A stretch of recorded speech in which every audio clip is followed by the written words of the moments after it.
So there was a press release that was sent out just yesterday, and I'm going to read through the entire press release. But in a nutshell, what they're announcing is that Uriah Faber is starting a quintet style league, and that it's going to be broadcast on Fight Pass. So I'll just start off and read through it. So on the top it says Kinektic. This is what the promotion is called: is Kinektic Submission Grappling to debut on UFC Fight Pass. New promotion co-founded by UFC Hall of Famer Uriah Faber to feature UFC star Paige VanZant on lead commentary. Event streams live and exclusively on UFC Fight Pass on Friday, August 16th at 10 p.m. Eastern, 9 o'clock Central, 7 p.m. Pacific. This says from Las Vegas, UFC Fight Pass, the world's leading digital subscription service for combat sports, today announced that it will exclusively stream the first ever submission grappling event produced by Kinektic, a new team formatted grappling promotion, live from the Anaheim Business Expo Center on Friday, August 16th, with the time and date. All Kinectic events will feature 4 competing teams, each comprising of 5 world-class grapplers in a tournament consisting of semifinals and a championship final. Additionally, all events will feature a grappling superfight, which will feature additional participants not already competing in the tournament. The captains on the 4 star-powered teams are UFC veteran and MMA media personality Chael Sonnen, world-class grappler Craig Jones, UFC light heavyweight Anthony Smith, and former UFC welterweight Chris Lytle.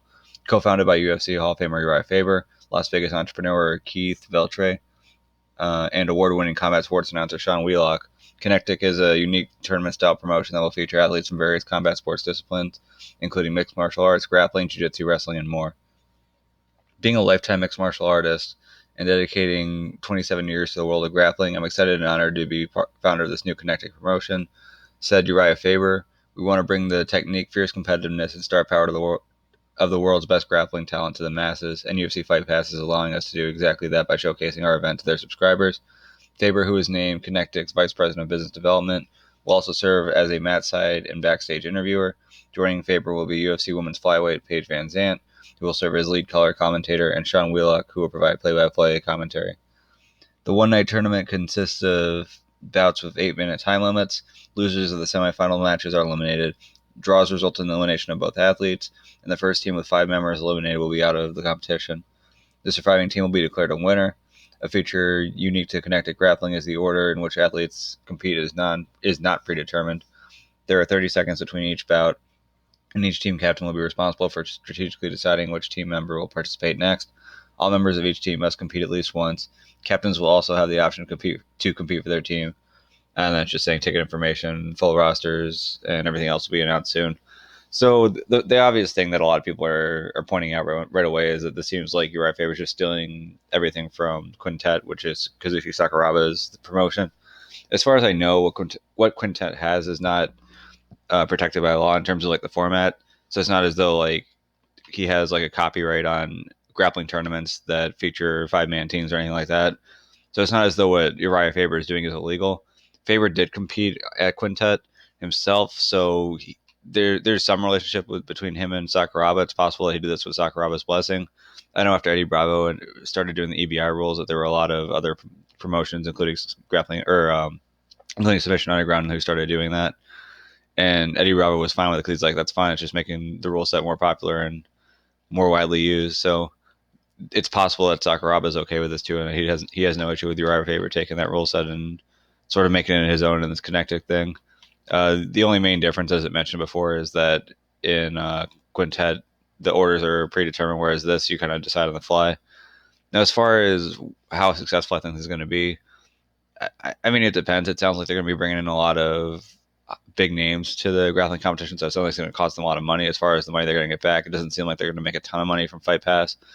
So as far as selling tickets goes, I mean, we'll have to see. At least they're in California, which is a good spot to be for a jiu-jitsu tournament or for a jiu-jitsu promotion.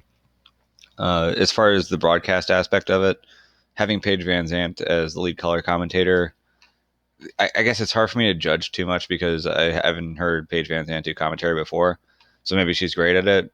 What I would figure, though, is that if you're doing color or play-by-play for an event like this where you're dealing with some of the best grapplers, it'd be good to have a great understanding of what's going on. So usually that means you're probably a very high-level grappler yourself, and then not only understand what's going on, but then be able to articulate it and explain it to the people who are watching.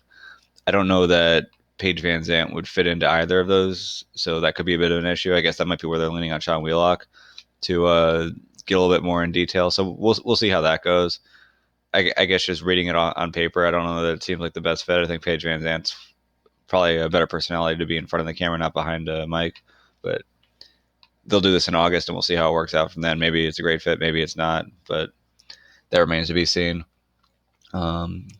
As far as who the captains are, having Chael Sonnen is interesting. He's been pretty active in the grappling scene himself. He had that super fight back at ADCC in 2017 that he won.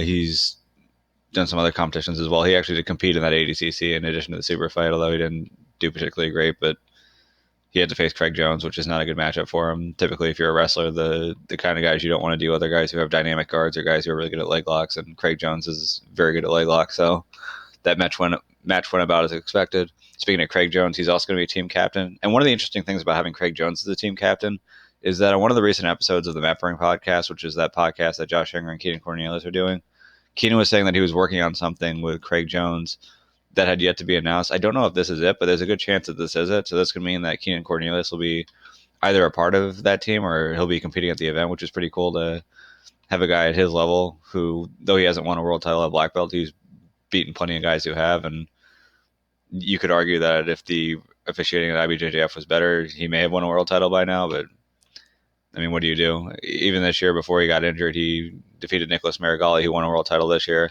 He defeated him in the open weight, and then Marigali went on to win his weight, while Keenan was unable to compete at his weight because he was injured. So very good fighter. Light heavyweight Anthony Smith, he is a black belt in Brazilian Jiu-Jitsu, recently got that black belt. He's kind of low-key been pretty active on the competition scene as well. I know I live out in the Chicago area, and they have the IBJJF Opens around here. He's from Nebraska, so I guess Nebraska probably doesn't get a lot of the big tournaments, but when they do the Chicago Open, it's not all that uncommon to see Anthony Smith out here competing. So I'm sure he'll be happy to compete in one of those events. And we saw in that fight with Alexander Gustafsson that his grappling is not too shabby himself. So pretty interesting. I think, at least from a fan standpoint, there's going to be a lot to offer. It seems like the costs are going to be pretty high, though. So hopefully that for them, they're able to actually make their money back and able to keep doing these. But at least for one event, it seems like it's going to be something that's worth watching. It's something that's pretty fun. So got to be excited about that.